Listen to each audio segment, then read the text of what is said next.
the world whitened. It wasn't white. It was gold color, as bright as can be. There was the beautiful Ushirimiya family rose garden. How the flowers on the roses were all gold. The nectar was also gold colored. The butterflies gathered there were gold as well. This is the Golden Land. The promised land the witches of ONII-CHAN had finally been guided to. There, all wishes are granted, and all magic and dreams are born. In that garden of gold roses were two, and only two, witches. I appeared as an uninvited guest, making that atmosphere tremble with unrest. What was to them a wind of misfortune shook the golden roses. The incredibly beautiful scene formed by the golden rose petals scattered by the wind was clearly something not of this world. The two who had been taking a walk on the path of golden roses noticed me and were surprised. Angie? Beto, it's Angie! How did you get in here? Leave us alone. I shall no longer invite anyone here. Beto spoke coldly. She seemed like a completely different person from the boldly sneering woman she had once been. She closed off her heart and shut herself in a world where she was alone with Maria. A world where she could always be alone with the friendly Maria, lecturing about magic while drinking tea, with no one to hurry them, and nothing to hold them back. A world where not even a single person who might hurt them existed. Yes, to the two of them, it was a small, perfect universe. Sorry, I can't have you shutting yourself up in here. We can't continue the game unless you come back. I said I stopped because I'm tired of it. I will not return to the game again. Beto will always be here with me. Here we'll drink tea together and think of lots of ways to play. You can play with us too, Angie. Maria, I believe I said that mustn't happen. I'm satisfied as long as I have you alone. Say that you two are satisfied as long as you have me. Yeah, thank you. The only person who needs me that much is you, Beto. So I'll be with you. Just us is enough. Maria, thanks. I am grateful. Beto held Maria tight, even creating a small warm universe between their joined arms. It was probably the birth of the smallest universe in the world. The smallest universe in the world, which a pair who needed each other could give birth to. No matter how small it was a complete world. But I had to tear it apart. Sorry, but I can't let it go like that. I came to smash the golden land of ONII-CHAN. Why? Are you going to break my world? Are you saying that this world is causing anyone other than Maria and me trouble? You've left ONII-CHAN waiting all this time, in a game you started in a band without finishing. If you don't return to your seat, the contest won't end for all eternity. There is no longer a single player in that game. Balor vanished and I did as well coming here. That game is already over. It isn't over! You started that game, right? Take responsibility and see it through to the very end! Will you defeat Balor and give birth to the world you truly wish for? Or will you be defeated and everything swallowed up by your magic released? Take responsibility until the very end! Don't, Angie. Beto will spend her time in this world alone with me for all eternity. And I don't need anything else as long as I have Beto. Here, all wishes are granted. Everything is here. This golden land is made up of nothing more than the crystallization of Beatrice and Maria's thoughts. To drag Beto out of this world, I'm going to have to destroy it. I will destroy this golden land, which must be a final peaceful world in Beatrice's eyes. ONII-CHAN, that's wrong. This golden land is a liar. It won't grant the one wish that you truly want granted. That's not true! Anything can be granted here! Look! There's even a nice mama here!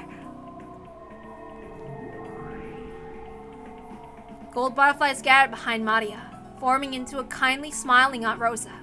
After smiling sweetly at me, it became golden petals and crumbled.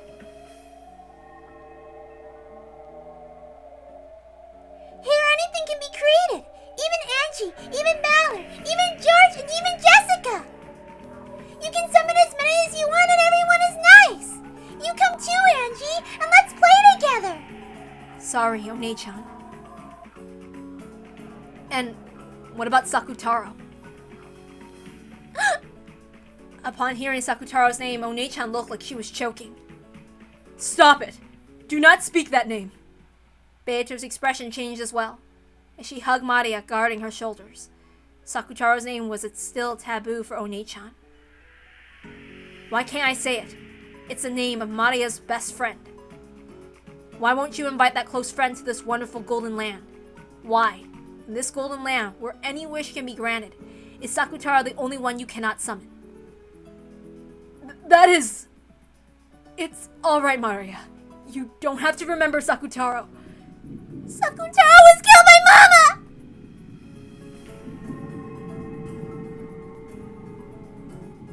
Maria flew into a rage, with a terrible expression on her face.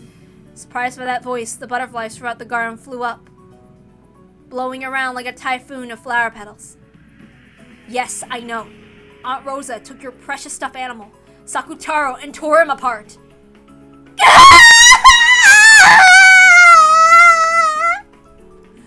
Maria's scream became a storm that violently scattered the golden petals and leaves.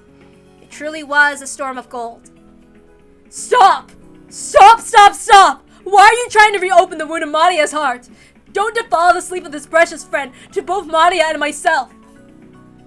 In that case, why don't you revive that precious friend for her with your magic? I'd do it if I could, but that stuffed animal was an article Rosa created herself. The magical meaning of that individual object being torn apart is... Don't try to fool anyone. Why can't you revive Sakutaro? There's only one answer. It's because you aren't a real witch. I can revive him. With my magic, I can revive him as often as I want, like this. I could even bury this garden in Sakutaro's. Yeah, I bet you could with your magic. But ONII-CHAN definitely wouldn't be able to see the Sakutaros you create. You know why, right? I'll say it again. It's because you aren't a real witch! Stop it! Why do you keep saying such mean things, Angie? Beato can use a lot of magic. She's a wonderful witch. She couldn't revive just Sakutaro, but she can absolutely do anything else. So I can at least do without Sakutaro. No, ONII-CHAN, that's wrong. There's nothing a witch can't do. As soon as she couldn't do that, it was clear that Beatrice wasn't a real witch. That's wrong! It's because Sakutaro's stuffed animal vessel was something Mama made specially herself And that's why she can't revive him? Is Beatrice's. Your magic's so inconvenient. In that case, are you saying you can revive Sakutaro? Are you saying that you can do that with your magic? I can. What? Maria! I'll show you some real magic. I'll revive Sakutaro for you. Really? Even Beatrice couldn't do it, right? Really? Yes, I can. In exchange, promise me. Fuck you, Adobe. Let's try that again. Yes, I can. In exchange, promise me. Once I revive Sakutaro, Yes! leave this golden land. I will not permit that. This world is Maria's and mine. If Maria leaves, it will break. The minimum number of humans it takes to create a universe is 2. Otherwise, that world is destroyed. To drag out the witch shut away in the golden land, I'll have to destroy this world. Yes, that's the proof you aren't a witch. A real witch can create a universe alone. The ONII-CHAN Alliance of Witches.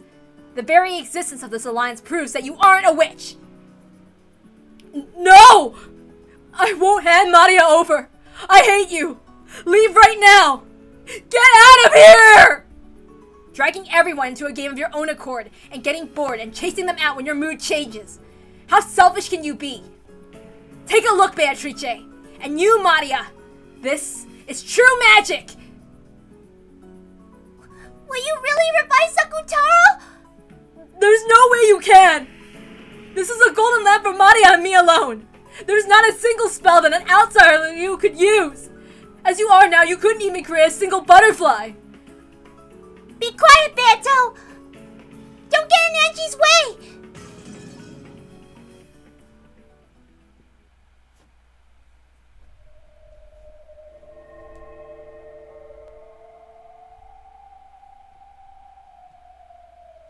When Maria yelled, the storm suddenly stopped.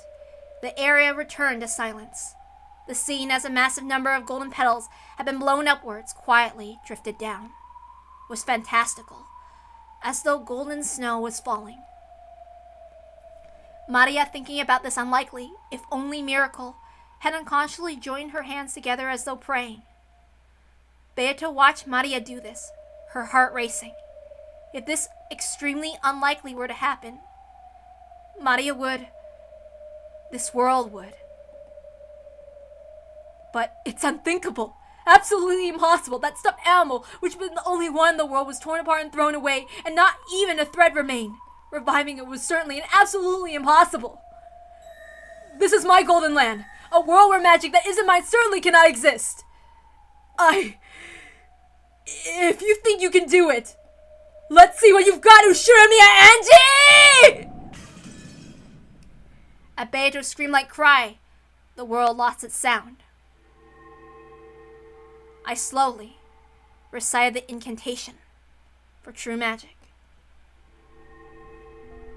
Come, try to remember Maria's close friend, Sakutaro.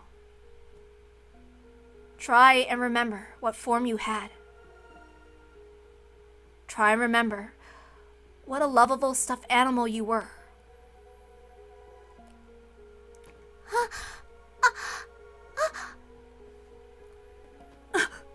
Expressions of shock rose to both their faces. Then, pushing Beato's elbow aside, Maria dashed forward.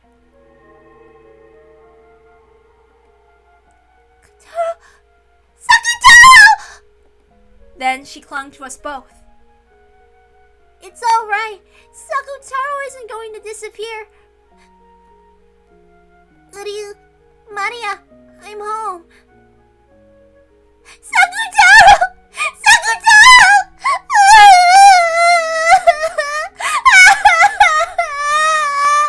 Sakutaro! I want to see you so much! It was without a doubt that stuffed animal lion, Sakutaro. Its softness, its texture, its stitches, its everything. Maria had forgotten, but the instant she hugged that stuffed animal, it all came back to her vividly.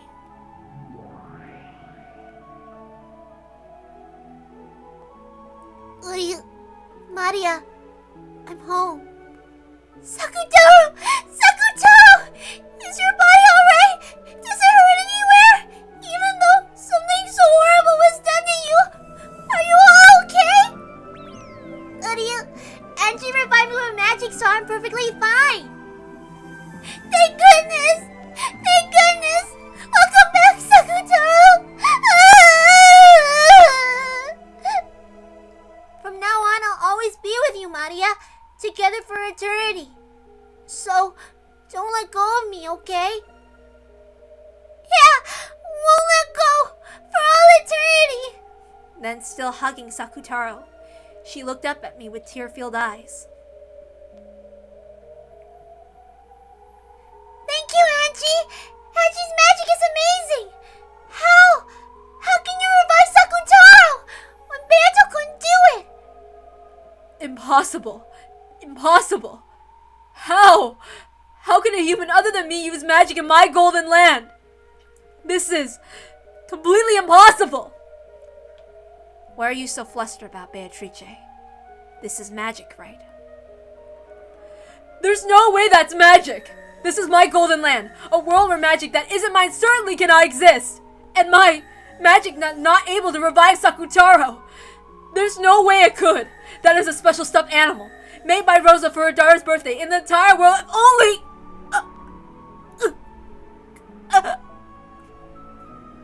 See? It's magic, right?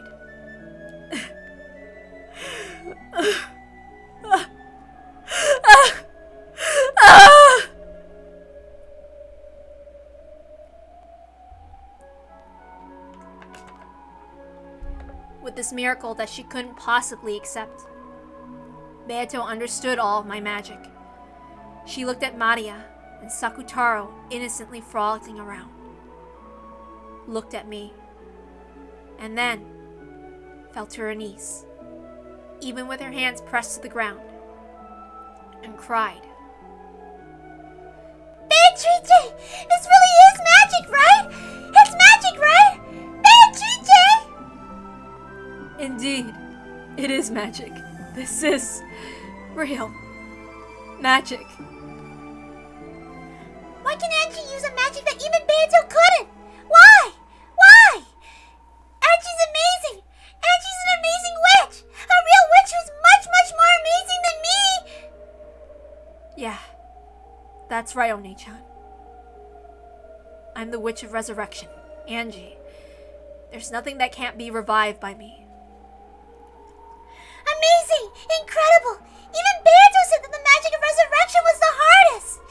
Angie's incredible! A real great witch!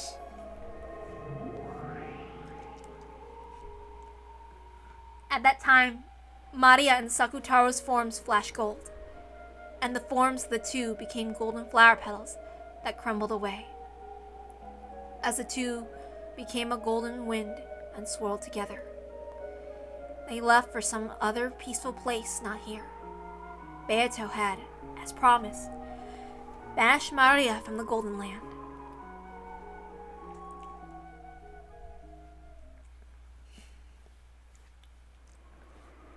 Goodbye, Maria, and be happy forever. Don't worry. You definitely exist in ONII-CHAN's world too. But that isn't you. Good for you, Maria. As your close friend, I celebrate this reunion from the bottom of my heart. On Beato's face was a mixture of what was probably every expression a human could muster. It was joy, anger, and sadness. That's the source of magic, isn't it? Without love, without sadness, without anger, magic cannot be seen.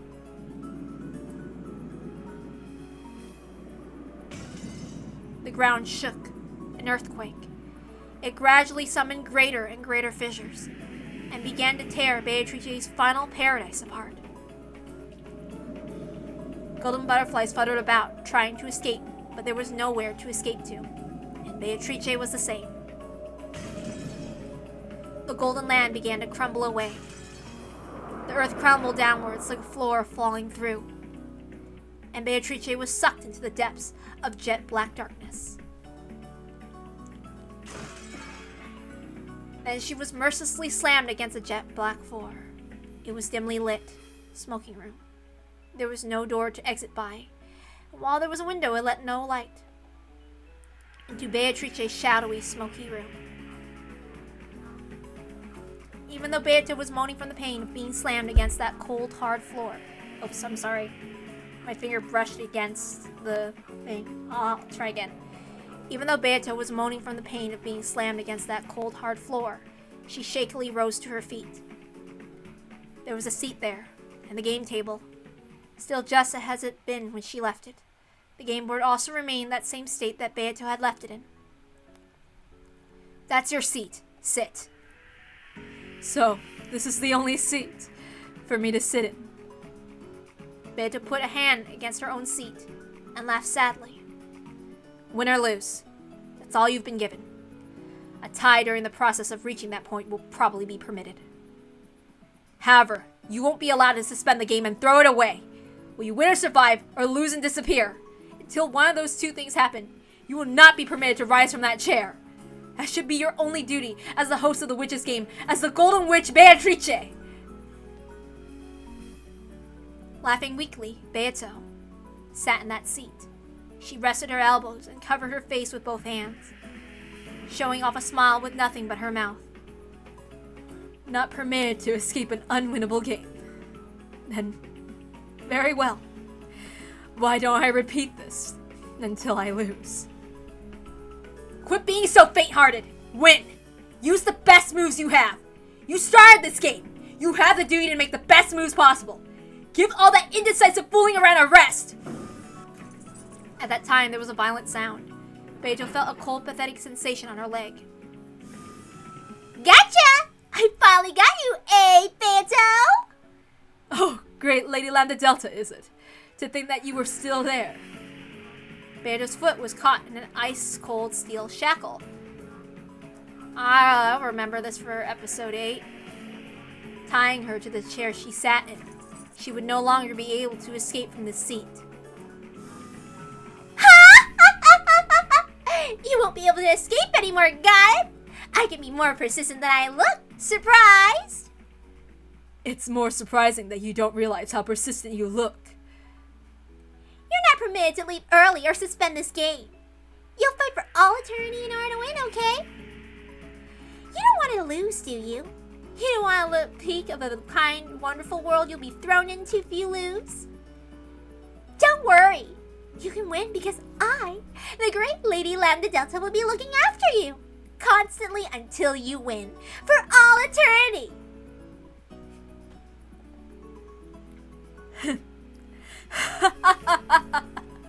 But even if I wish to fight, there's no opponent seen from across me, correct? Don't worry. I found Battler. Castle appeared and clapped her hands. Battler appeared from the sky and plopped into the closet opposite chair. Battler's eyes were slightly opened, but there's no sparkle in them, almost like a doll's. Without one of the pillars that established his soul, he had fallen to the depths of darkness and had been drifting about all this time. He should have been scattered and disappeared like mist. But Castle had managed to scrape him together. It's incredible she managed to bring him back into a human form. However, even though his flesh had returned, his soul had not. It had been blown away by Beatrice after having its existence denied. It wouldn't come back easily.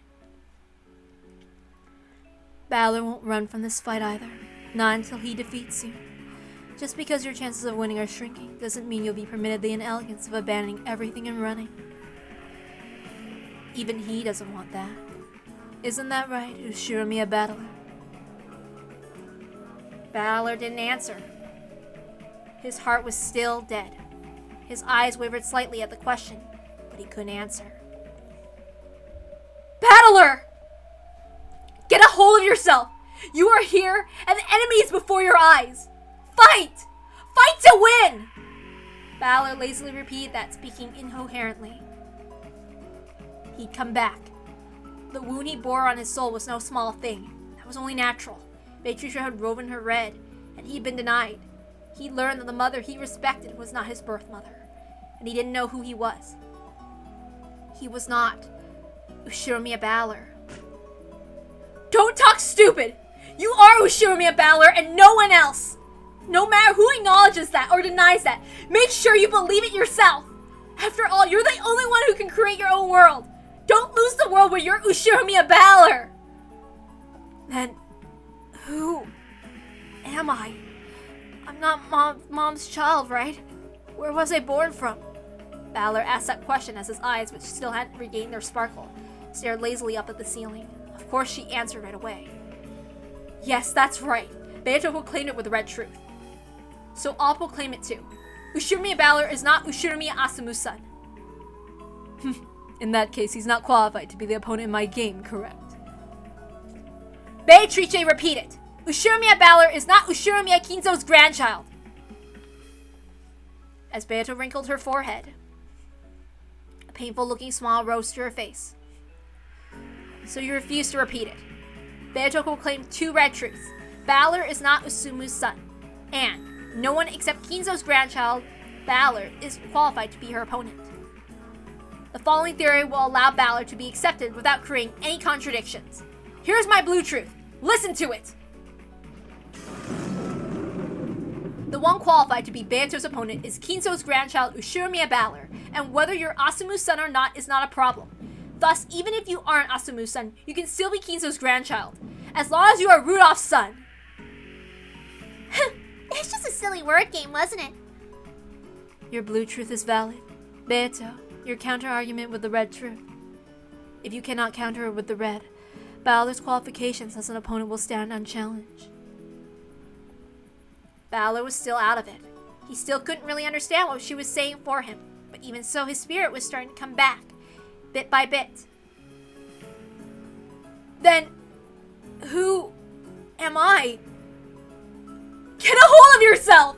You're Ushiromiya Balor! Yeah, maybe Mother Asumu didn't give birth to you, but so what? That doesn't change the size of the fact that she was a mother to you, right?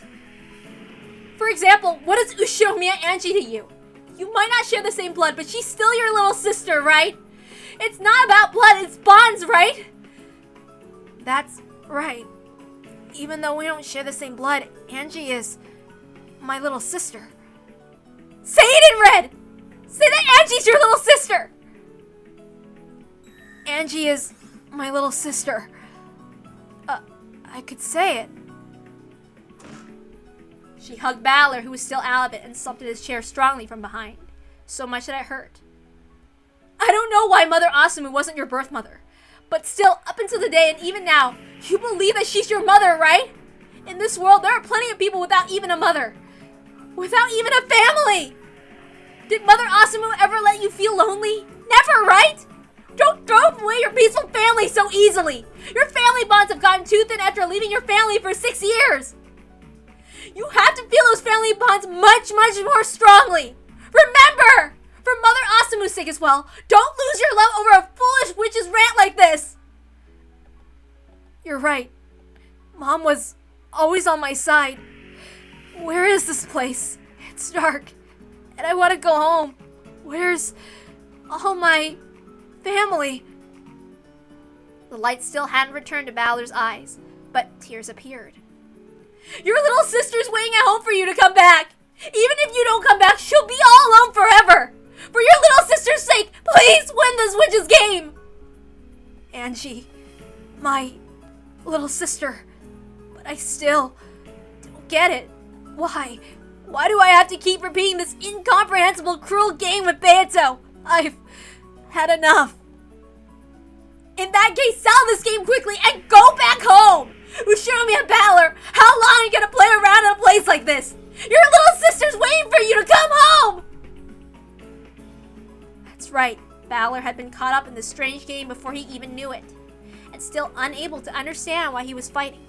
He'd been constantly sucked into the witch's place, played with, and made to fight. That should have been his most simple and first question, because he didn't understand that he lost his purpose in fighting. That's why my voice won't reach Balor's ears. Instead of a vague purpose like winning against the witch, or because he couldn't forgive her, he has to be aware of a purpose for which he must win. That's right. I want to go home. I want to go home to Dad and Mom and Angie. I've had enough. Enough of this place.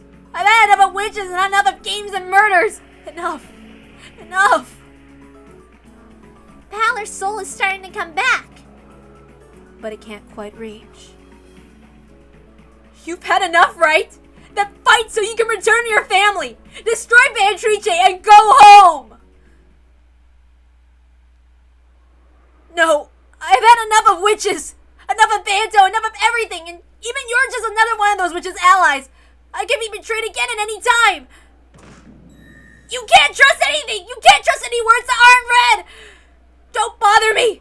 Don't bother me! Balor's soul howled. She hugged his head from behind, strong enough that it hurt. Come home quickly, ONII-CHAN! Don't leave me all alone! Huh? Who are you? It's me! It's Angie! Dad and Mom and ONII-CHAN! No one came home! I'm so lonely! I beg you! Come home quickly! Angie? You were Angie? That's right! I'm Angie! The Ushiromiya Angie of a world where no one comes home! My entire family never came home from Rokujima that day! The witch before your eyes stole away my whole family! Even you, ONII-CHAN! Only you can finish her, ONII-CHAN! Finish her! Then take your family back! And then come home to me! Beato did that to my family? It's as she says. I will not run away or hide from it. I stole Ushiromiya Angie's family away from her. Battler is my toy! His father and mother are both my toys. I won't give them back to you. You may continue to wander all alone, awaiting the return of the family that will never come back. From Angie's arms that held him, the painful, sad days that had experienced by his lonely little sister flowed in a battler. Because he'd been playing around in a place like this, his little sister had been left all by herself, had been forced to endure all that pain. Angie! Angie! Damn, what am I doing? Thanks, Angie. Your ONII-CHAN has been forgetting something important this whole time!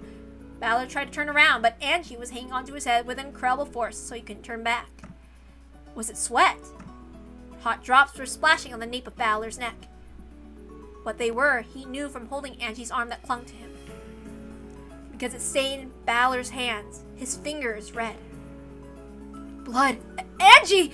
Are you okay? Hey! It dripped and splashed. He didn't know what was going on. Battler didn't know because he couldn't turn around. But the hot drops that stained his entire back were surely blood. In order to save you, ONII-CHAN, in order to come here, there was a single rule. I had to follow this. Is it letting you, ONII-CHAN, know that I was Angie? It was so hard. Even though ONII-CHAN was right before my eyes, I couldn't even say that. As long as I followed this rule, I should have been able to stay by ONII-CHAN's side for all eternity. I should have been able to play in a game against the witch for eternity with ONII-CHAN. But that's no good. ONII-CHAN, you have to come back. Your sister's waiting for you at home. That person isn't me, but this way your sister will be saved. Angie! Angie! There's so much blood! So much! So much! He wanted to turn around, but Angie was gripping his head so tightly. However, judging by the blood that was pouring out and Angie's pain breathing, he realized something seriously wrong was happening to her right now.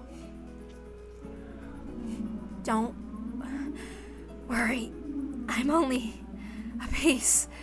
You know, in a chess, they have this move called a sacrifice. What? Who cares about chess? Let's get you some first aid quickly. Let go for a second, Angie! A sacrifice is an abandoned piece. For a tactical game, you intentionally accept a loss and let a piece go. In chess, the ultimate goal is victory. So if it can bring you to victory in the end, there's nothing wrong with sacrificing a few individual pieces. Angie had coolly made a decision. She had been taught over and over again that she was a piece, not a player. In order to act like a piece and save Battler right now, she would have to become a sacrificial piece herself. Battler had to know. His purpose in this witch's game couldn't be as something as abstract as finishing off the witch. He had to win the game and release himself and bring his family back home. Why? Because he had a family. A little sister who was waiting for him to come home. A being was created so that Ushiromiya Angie's voice could reach you. That's me, Angie Beatrice.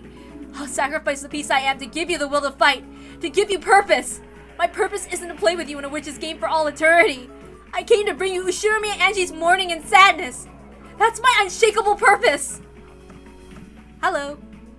Angie! Angie! Ah! The white thin arm that held Battler became pale and transparent, almost like wax. An Even so, the fresh blood stained it so cruelly. I will disappear now, but ONII-CHAN, fight with all you got. And I'm sure you'll come back to me. I'll be waiting. Always. I plan on helping you a lot more than this. But I couldn't do anything. Sorry. Don't worry about that! You taught me, didn't you? You taught me why I have to win! And that I've got to win for certain and come back to you! What am I doing lazing about in a place like this? Yeah, I won't play around anymore! Cause I'll come back! I'll come home! I'll definitely come home, bring you a souvenir, I promise! I don't need one. So promise me one thing. What? I'll promise anything! In a second, I'm gonna let go of his hand. It hurt, didn't it? Sorry. I held it so tightly. I'm okay. So you don't have to turn around. So, in the end, let me see the coolest part of you. ONII-CHAN, rise from your seat, point at the witch before your eyes, and announce that the game will start up again. Angie's hand slid and disappeared behind me. There were bloody fingerprints left behind and blurred by her fingernails. I turned around right away to take care of Angie's wounds. Angie! Angie? Ah, crap! You even promised that you wouldn't turn around. Angie, where? Behind my chair. It was as though about 10 watermelons packed with blood had been smashed, and there was a sticky, pulpy mountain. And around that mountain of blood and minced meat, the clothes and shoes Angie had been wearing lay crumpled as though they'd been taken off and thrown away. As though just human insides had been pulverized and tossed there like scrap. As though Angie, who had been standing there until a second ago, had been crushed. Angie? Where's Angie? Where did Angie disappear to? Hey! Where did Angie go? The two young-looking witches said nothing, and just silently looked at the mountain of blood and meat and clothes. But I didn't want to accept it. I definitely didn't want to accept it! I was right in front of you. I was watching the whole time. Watching what happened to Angie behind you. Do you know? Where did Angie go?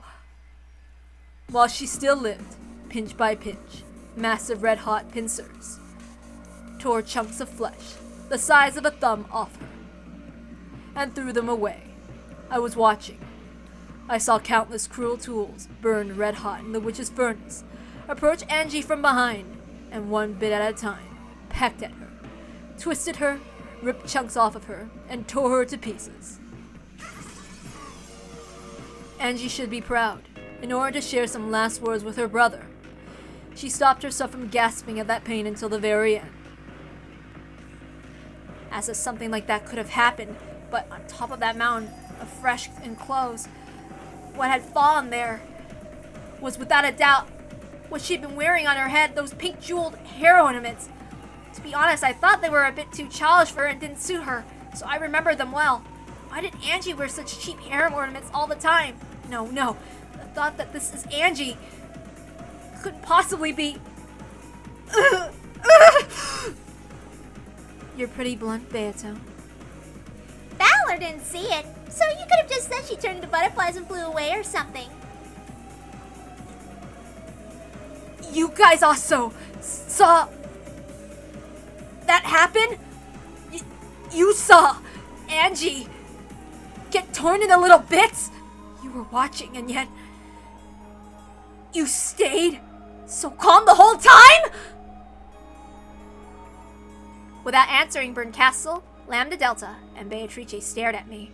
Some in pity, others in derision, watching me. So she called herself Gretel, and after what had happened with Vergili in the last game, I thought she might be Beato's underling. I've been wary of her, not trusting her even though she was an ally. And now, after learning that it was truly Angie, without even being allowed to see her face. I turn around and find something like this.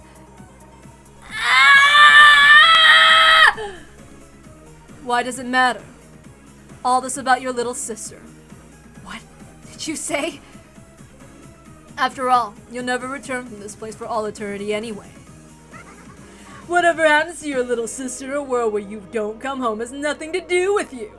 As long as you play here, the Angies of countless worlds will live in isolation. And the same pain of her final moments just now will be forced upon her, spread over a period of more than a decade. However, that is no importance, right? It cannot be seen by you from here. You cannot observe it. An unobservable fact cannot be proven except by the red truth. Therefore, your anxiety over Angie's misfortune after this may be needless. She might surprisingly be able to live a casual life without ever having to work thanks to Rudolph's inheritance, right? That's a lie. From Angie's arm. Every part of that sad future world had poured into me in an instant. All because I keep on lazing about forever and playing in a place like this. I never thought about anyone but myself. I must defeat her. I'll take back my family, back to where Angie's waiting, and come home as soon as I can. Because even as I hang around with a witch like this, Angie's heart continues to be torn to bits by sadness. Angie, is this what you wanted to see? I turned toward the cruel witch who had indifferently spoken of Angie's brutal last moments and slowly, yet with all my might, pointed.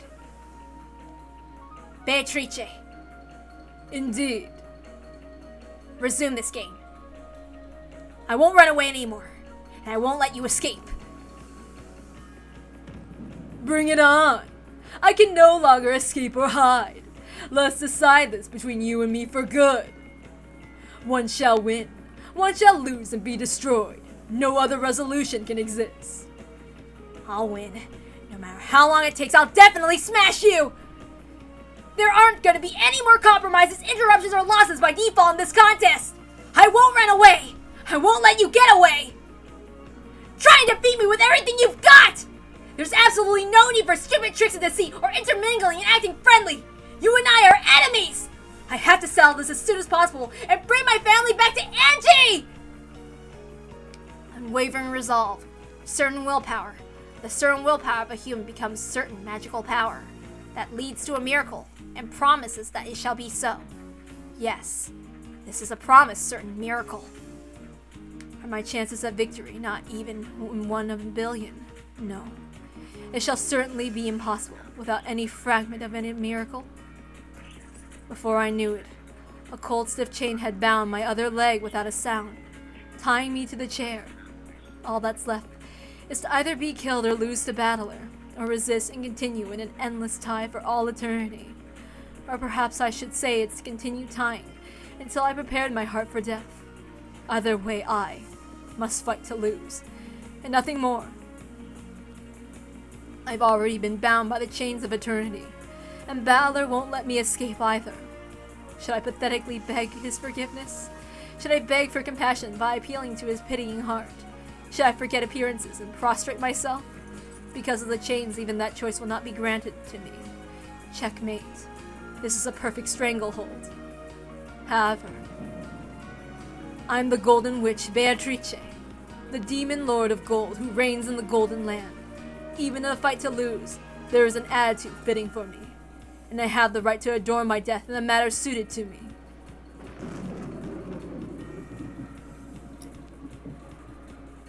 I am no different. I'll make you accept the existence of my magic, and the door to the Golden Land will open on this island. You shall become the guest of honor at the first tea party. Everyone besides you has gathered already, you see. Because the honored guest's arrival has been delayed, the tea party cannot begin. Your father, mother, cousins, and everyone else are getting tired of waiting for your revival. Oops, my bad. I messed up. I have to go back. I have to read the backlog because I screwed up.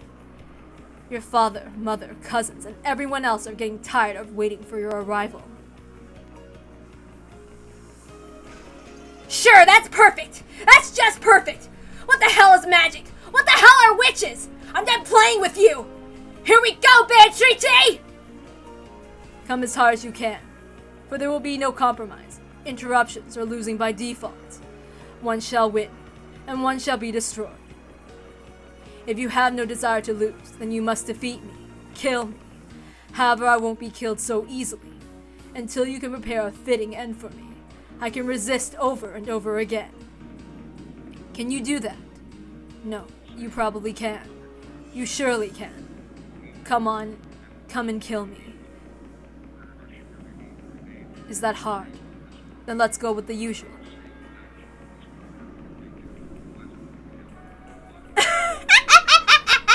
As if I'd be killed! Even if I can't win, I can at least harass you enough to stop you from snatching victory, right? That's a good look on your face.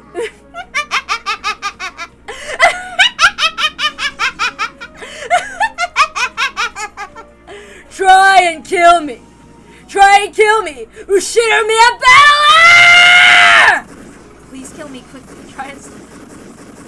I can't read all that. I'm sorry.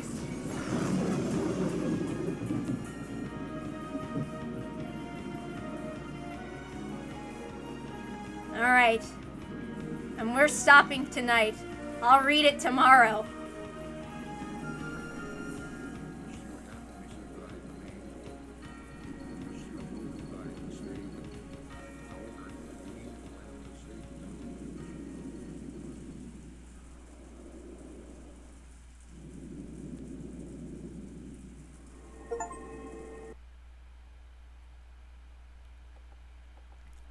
Alright. Good night. I am going. Goodbye! It's hot. I'm gonna die. It's too hot.